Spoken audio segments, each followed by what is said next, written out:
So for the hollow hold, we're wanting to do the same thing, tucking the hips under, pushing the ribs down, and really maximizing being able to bring the hips and ribs close together so we can control the core.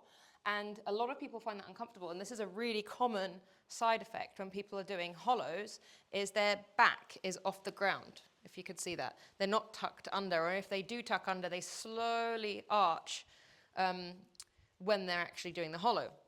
So I've seen this so many times before where people have been doing things like this, lifting their legs, and their back is completely off the ground. So if that's the case, the best place to start is to tuck the hips under and even place your hands under your bum in a fist so that you can keep them tucked artificially without your core having to do the work.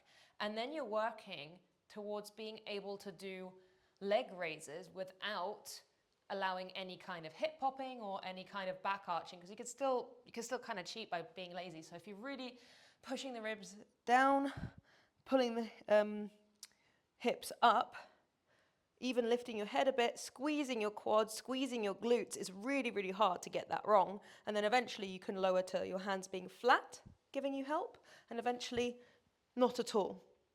And if that is really tough, you can tuck yourself under in a little ball, really pushing your knees up and pulling your arms as far forward as possible to at least try to get an idea of where you're meant to be feeling that contraction.